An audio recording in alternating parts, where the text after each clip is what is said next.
voice of the fan. Drop a bounce pass, throw down the rim rocker. Lay up off the glass, right past the shot blocker. I follow through like Kobe's is money. You can cash it. For news on LA Hoops, come over to Peach Basket. Up to date sports, post game reports, debates and play by play coming straight off the court. The voice of the fan making noise, causing havoc. Zone a man up, you can ask Peach Basket. The Peach Basket, coming soon on air. The Peach Basket, where the news begins. We're dropping news like we're in the stands. Creative views from the average fans. The Peach Basket.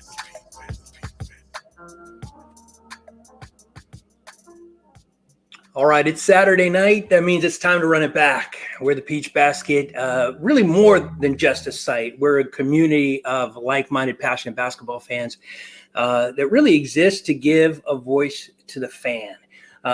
If you're a fan, then you're in the right place. What we're going to do tonight, it's going to be quick. I've got a couple guys with me. We'll introduce them in a minute, but let's just talk about our talking points for today. We're going to go over our predictions for the conference finals. So far, our predictions from the first round all the way through. We've gotten all of them right collectively, which is pretty good. And that's why I call our group fan experts, right? Because, the experts are on TV. They're yelling at us, and sometimes they get it right. Sometimes they get it wrong. Sometimes they're off. But those guys are not the ones, and girls are not the ones that know the game above and beyond everybody else. I'll tell you something, the two guys with me know the game, and we'll share our fan expert picks with you.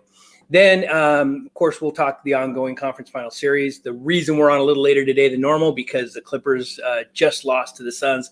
Obviously, that game's going to come up a little bit in our conversation. Let me introduce the team for tonight. Jay is our lead writer covering the Los Angeles Lakers. Lakers have had some interesting news. KCP was just held up at gunpoint, which is shocking to me. I don't know how that happens in LA. Now, I don't want to derail the conversation, but Jay covers the Lakers, does a great job of that. And as always, our partner covering all Florida teams from the FLteams.com site is Isaac, all the way in Florida. And I know it's really late for him, so we're going to try and go quick. So thank you to both of you for coming. Let's talk our predictions, right? Let's do this first. All right, first thing, our conference final predictions. Like I said, collectively as a group, we've done really well from the first round all the way through. Let's see how we're doing so far in the predictions for the conference finals. We'll start with the game tonight in the Western Conference. Collectively, our team of fan experts picked the Suns pretty overwhelmingly, 73.3%. Most people had the Suns in 6, which is tracking right now. They're up 3-1. Suns in 5 came in second. You'll see just a few people, diehard Clipper fans, had the Clippers winning in 7 or 6. The only thing left for the Clippers right now is to win in 7. So let's talk a little bit about this series, and we'll jump to the Eastern Conference. First off, you guys saw the game tonight. I assume, matter of fact, I know you did. I got thoughts, but Jay, I know you watched. I think you said the second half, which was when the game got competitive. The first half was kind of throwaway. It was mud. It was not a good half of basketball. Tell me what you saw, in that second half of basketball. And let me ask you straightforward questions. The Suns beat the Lakers, right? Are the Suns legit? I mean, is this a championship contending team? Kind of tough to say because Lakers were up 2-1 when they were healthy, and then AD goes down. That changes the whole complexity of the series. And then they played the Denver Nuggets, which I give them credit for sweeping because I didn't expect them to sweep the Nuggets even without Jamal Murray. But Jamal Murray is still a huge piece to that puzzle. And then they play the Clippers, who, unfortunately for them, Kawhi Leonard goes down against Utah. So, I mean, I guess it's the luck of the draw, you can say, for the Suns. Yeah. Like, everything added up. Like, injuries happen at the right time. Not that you wish injuries on when your opponents or whatnot, but they got a good team, and then injuries lined up for every round that they face these opponents, and now they're in. The only thing I'm worried about is calling them a legit contender because I think now that the Nets are out of it due to their injuries as well, I think Milwaukee is the best team left in this bracket. But the problem I said last week is they're so inconsistent that this might be, quote unquote, as Charles Barkley said, one of the dumbest teams to be the championship team ever. Like you saw, not to derail the convo, but you saw game 1 against the Hawks. Like they made so many questionable decisions, and then game 2, you saw what happens when the Bucks lock in. Like they're the best team without a doubt. So as far as the Suns being like championship contending team, they're gonna get there. But I think once they get to the Bucks, I think the Bucks are gonna win in 6. Okay. All right. Well, Isaac, I know you're more of a West Coast guy. We'll talk West Coast in detail here in a minute, but what were your thoughts, Suns versus Clippers tonight, Isaac, watching the game? It was obviously really, really close right towards the end, and that's what playoff basketball is. I do think if Kawhi was there and healthy for the Clippers, they would have pulled this one out. Yeah. But look, I feel like the Clippers really could have won this game, obviously, when Paul George was at the free throw line. Everything was their way. DeMarcus Cousins drew the foul. But even before that, Paul George is, very inconsistent, right? He makes 2 clutch free throws, and then he misses 2 clutch free throws. And that's Paul George's problem. But look, the Suns won, and as you'd expect, right? Because it's really just Paul George and Terrence Mann for the Clippers. Yeah, But, Reggie Jackson. Reggie Jackson's been really good. Yeah, and Reggie Jackson. But look, I mean, Devin Booker didn't have his best game. Chris Paul didn't have his best game. It was really, everything. I'm gonna say this, and I'm gonna say this in simple terms. Everything was pointing towards a Clippers win, and everything was pointing towards a Suns win. That's how it was. Yeah, it was a wild game. Clipper fans are going to point to Kawhi being out. Clipper fans are going to point, towards the refs. And Jay and I had a little conversation before we jumped on tonight. I, as a general rule, never blame the refs. I won't tweet that. I won't talk about it, because if your game comes down to a bad call, then you didn't do your job, right? You don't want it to come down to a bad call. And tonight's game is a perfect example of that. The Clippers had every opportunity to win the game. Every opportunity. I mean, it was literally handed to them. All you got to do is score. This is a team that shot 40% for 3. They shot 16% from 3 tonight. I mean, that's ridiculous, right? They had every opportunity, and they just couldn't put the ball in the basket. They played great defense. Credit to them. But on the offensive side, they just looked tired. Their legs looked heavy. Their shots were short. They just didn't look good. That being said, yeah, absolutely, man. The refs made some questionable calls at best. The 2 that are most glaring was, T-Man on that layup where he was obviously fouled, wasn't called. And then the out-of-bounds pass, Nick Batum tipped it out, and it went off Campaign's fingertips. They called that in in Phoenix, but they didn't call that here, which is very odd, very strange, no consistency. And you got to gripe. But it comes back to, Isaac, what you said. Listen, Suns won. It's over. They're not gonna you rewind this. You're not gonna replay it. The game is over. You're down 3-1, and now the Clippers have got to win 3 in a row with 2 of those games in Phoenix. Which listen, this is a team that did something nobody in the NBA has ever done before. Down 0-2, and they won both series. So I'm not counting them out, because they've done what's impossible before. But it's a tall task. Go ahead, Jay. I was gonna say a key factor, like we talked. I don't know if it was last show or 2 weeks ago. I said DeAndre Ayton is gonna be a huge factor. DeAndre Ayton, this series thus far, it could be arguable that he's the best player in this series. 100%. Because Chris Paul missed the first 2 games, and outside of Devin Booker having that game 1 explosion triple-double, like even then, DeAndre Ayton had a great game that game. It just got overshadowed by Booker's triple-double. Clippers just don't have an answer for your DeAndre Ayton, man. Like, what do you got today? 19 points and 22. 19 and 22. I'm looking at it. That's and 4 blocks. That's 4 blocks. Because here's the thing with Ayton for me. I thought, he's steady. He's a 10-10 guy, which is great. But who cares? But he's upped his game, and I never saw him as a rim protector. But tonight he was blocking shots. Now, to his credit, Zubats contributed 13 and 14, right? No blocks. But I thought that he did really good head-to-head against Ayton. I tweeted today he hasn't been as good as Ayton, but he hasn't been that much worse, right? Yeah. But you're absolutely right. No real answer for Ayton. And at the end of the game, Ayton was getting, I think, he had, what do you say, 14 rebounds, 13 rebounds? No, 22 rebounds. 22 rebounds. I think 14 of those were offensive. Oh no, 9. 9 of those were offensive rebounds. That's too many to give up. That killed them. That killed the Clippers. Yeah. So that was rough. It was a tough game, and that collective groan you heard from Los Angeles was Clipper fans. This is a fan base that has just been stepped on for so long, and like I said, I have a soft spot in my heart for them because this is generally Clipper fans are fans because they root for the underdog. That's why, because you've got the Lakers. Right? Yeah. Why? People say it all the time. Why would you be a fan of the Clippers when you got the Lakers right here? This is the greatest team in the history of the NBA. Arguably, but you're a fan of the Clippers. It makes no sense because Clipper fans love the underdog, and you want to see the underdog win, man. That's just what we do. That was like that movie Rudy, or Rocky. We want to see the underdog win a game, win a championship, win a final. I don't think it's happening, unfortunately, this season for the Clippers. Let's talk. What's that?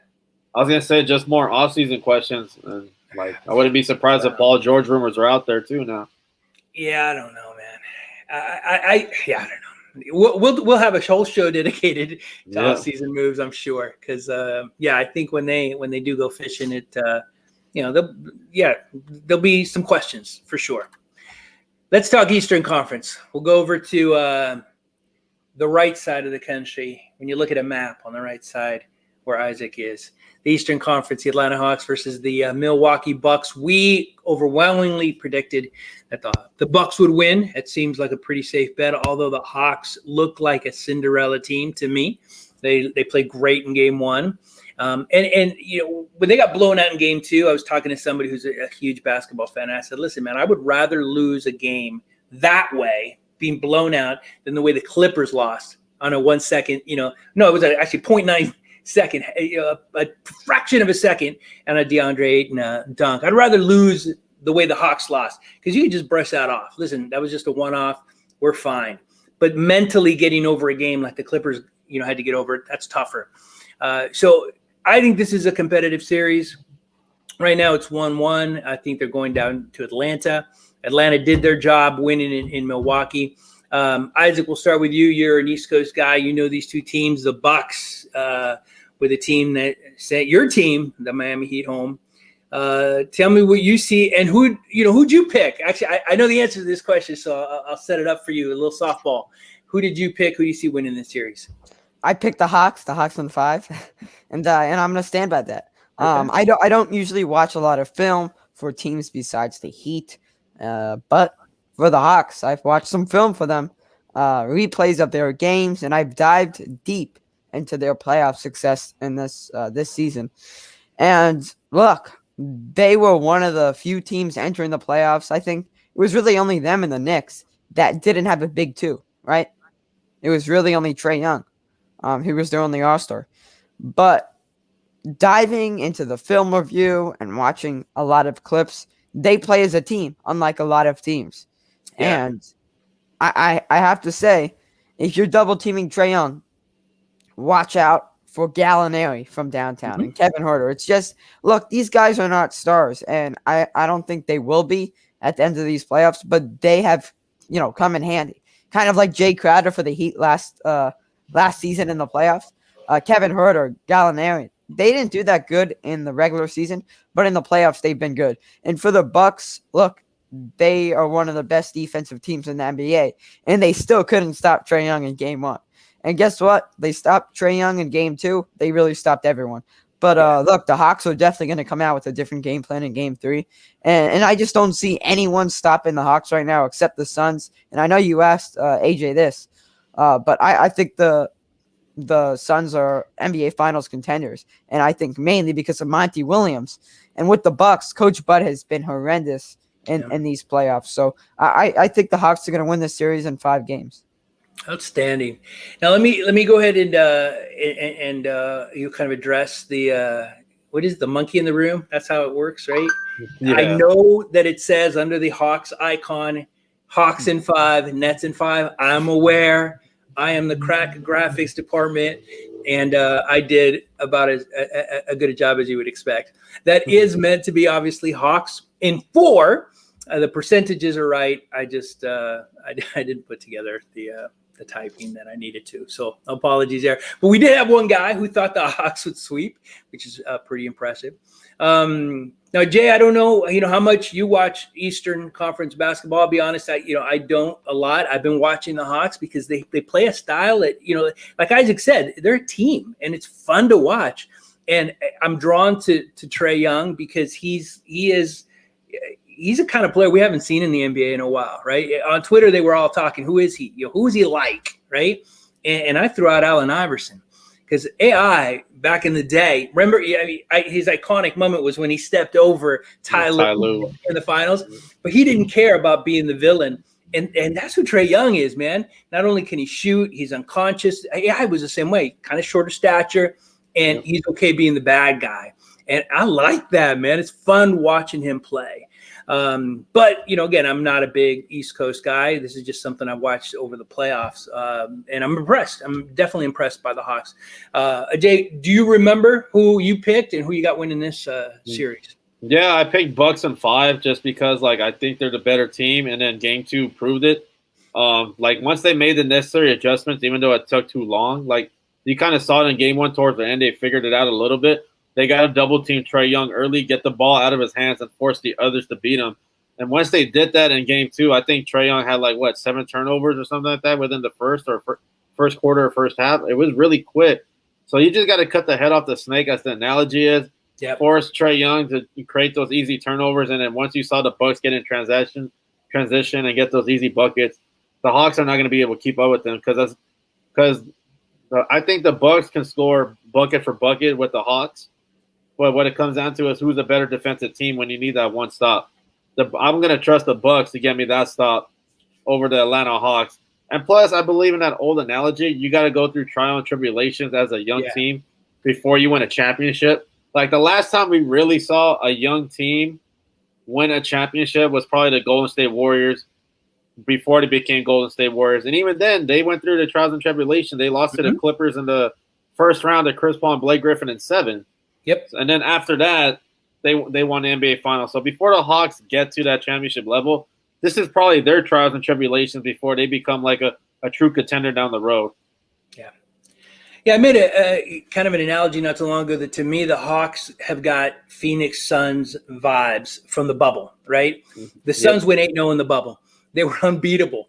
And nobody beat them in the bubble, but it wasn't enough. And that's kind of what I'm feeling from the Hawks. They're fun to watch. They're playing games. They're winning games they shouldn't be winning. But I don't think they're going to do it. I don't think they're going to get to the finals. I don't think they're going to win it. But next year, man, this team is just prime. And what is really interesting to me about the Hawks, and this gets back to, Isaac, a point you made, and I was talking to somebody about this because you had mentioned that they don't have a big 2 to me before. And not only do they not have a big 2, you could argue they don't even have a big 1, right? Trae's amazing, but he's I think got a single All-Star game. He's kind of still to me an up and comer. So they don't really have that guy right now. But what's most interesting to me about him, Trae Young is by far their best player. He is the 7th highest paid Hawk, which blows my mind. Lou Williams makes more. Gallinari makes more. Bogdan makes more. Clint Capella makes more. This is a team that is a team, right? They don't really – they have no egos. They're just out there to win. And teams generally beat a team with a good player, right? A team with a good player, when they're up against a team, the team usually wins. The problem for the Hawks, I think the Bucks are both a team with good players and a team. When they lock in, and that's the thing, and Ajay, you said this, they're pretty unbeatable. I mean, defensively and offensively, they're very good, but they haven't always locked in. Well, I do want to say this. I think Trae Young is, without a doubt, the better playoff player than Giannis. And I think that, Giannis is a better regular season player and overall player. But in the playoffs and heading into next season, if the Hawks make it and the Bucks make it, I'm going to say Trae Young is a better ranked playoff player than Giannis. And I think, and like you said about Trae Young being a villain, when he gets hot in a playoff game, he's almost unstoppable. And again, AJ was right, and I agree with him. The Bucks are the better team, but they don't execute better. And that's why I think the Hawks are going to win this series. And I'm not going to give my prediction whether the Hawks are going to win the finals or not. If they do, I'm not going to be surprised. And that's all I'm going to say as of now. I do want to see a little bit more of the Hawks, right, and see their game plan. But if the Hawks win this series, I'm sure it's going to be because Trae Young drops close to 50 again. And it's because Giannis underperforms again. But look, Drew Holiday carried the Bucks in Game 1, and obviously the Bucks lost. But Giannis is not good in the playoffs. I do want to say that. That's just that. Yeah, no, it's interesting because certain players thrive under the spotlight, right? I mean, thrive. Magic Johnson, I'm going way old school now. But used to. We want to give everyone a 5G Well, I don't know if you can hear that, but with all the entertainment you I've love, got like Disney. something else in my ear. Yeah, there was an echo. Could you hear that? Sorry. I have No, you're headphones good. on, and I was like, what? Yeah, sorry, I had to close that window. It's something else I had open. But Magic Johnson played great under the spotlight, right? And then others, you could argue, Paul George, when the spotlight's too hard and too hot, he's going to miss free throws. He's not going to shine. I think Paul George is a great beta to somebody's alpha, right? He's a great number 2, but really struggles being that number 1. Trae Young, I just think gets better, right, when the light is on him. And you put him on an opponent's home court with people just yelling at him, screaming at him, throwing water bottles at him, spitting at him. All of this stuff happened. And he'll shimmy and shoot the 3. He loves it. So I no argument from me. He is a better player when the spotlight is on than Giannis, who Giannis to me has got a Kawhi Leonard kind of vibe to me. Right? I don't know if you guys saw today. It was in the first half, so you might not have. But the Clippers were making a little bit of a run. And they moved over to Kawhi, who was in the suite again, which a lot of people have a problem with. And he was just kind of laying down watching, no emotion, And Mike Breen said, Kawhi is going crazy. Wait, what do you mean? Why are you pointing out that Kawhi is showing no emotion? That's never happened. Well, no, but he didn't then either. That was the joke, right? Because he was literally just sitting there doing absolutely nothing. But Giannis gives me the same kind of vibe. I don't see Giannis necessarily a vocal leader. He lets his game do the talking, and sometimes his game melts under pressure. I don't doubt it. But I think like the Suns, who kind of, I'm not discrediting them, but you can't deny that the Lakers were hurt, the Nuggets are hurt, the Clippers are hurt. That's undeniable. They've got a little bit of an easy run. The Bucks kind of, got the same thing. So the finals this year, if it is the Bucks and the Suns, which seems most likely right now, it's going to be a game of attrition, right? It's the healthiest team is going to win. But yeah, it'll be very, very, very interesting to see how this plays out. And one last thing quickly about the Hawks. And hopefully we can have a show, talking about rankings during the offseason. Because in the offseason, we'll be looking for topics to discuss. If I was ranking players, I'm just going to say this. I think Trae Young's a top 10 player in the NBA. I think there's an argument that could be made that Trae Young is better than Jason Tatum. And again, some people have him as like the 10th best player in the NBA. And I could argue that Trae Young is better than Luka Doncic. I'm not going to argue that. But I could argue that. You know what I'm saying? What do you mean you could argue, but you won't argue? What does that mean? I can't see it. Meaning that I don't know necessarily that Trae Young's better, but I could put together an argument and I could get a rebuttal right away. Okay. Yeah. Luka's ceiling is super, super high. And I think Trae's is super, super high. But I think, if the question is who has a higher ceiling, you could make an argument there, maybe, because Trae has already taken his team further than Luka has, right? So you can make an argument, but I think. But here's where I come in. Luka Doncic has slightly more pieces than no doubt Trae Young, and he's bigger, he's taller. Yeah. I honestly, I think a top 10 would be an interesting conversation to have at some point going into the new year. Mm-hmm. Well, here's where we stand right now. I just wanted to take a quick look to get it right. By next Saturday, we do our show every Saturday. with some exceptions, but we got most of them in. The Western Conference Final will absolutely be done. Game 7, if it happens, is on Friday, so we'll know who's representing the West this time next week. Game 6 would be that night, a week from tonight, in the East. So we may not know exactly who's in the East, but hopefully next week we'll have the final set. We can start talking about who we think is gonna win that one. It's been an interesting playoff season. Some really, really, really good games. But I think, end of the day, it says new blood. These are teams that either have never won the finals or haven't won in decades. So it's kind of neat to see. Let's see how it plays out. So far, our team's been doing great. Our fan experts are coming through. If you are a fan, you want a voice, you want a place where you can write, podcast, stream, our site is endeavoring to be that place for you. We want to be a voice of the fan. That's our trademark, and that's really our mission statement. Along with our partner, FLTeams.com, we want to give you a voice. Thank you for joining us tonight, Jay. Thank you. Stay safe in LA. Isaac, go to sleep. I know it's late. We didn't even get a chance to talk about KCP. I wanted to bring that up, but we can save that for another time. I'm glad to hear that he's good. We are the Peach Basket, again, a site that's endeavoring to be more than a site. We want to be a community, like-minded, passionate basketball fans that love the game. Thanks for joining us. We'll talk again next Saturday. We'll see you then. Thank you, guys.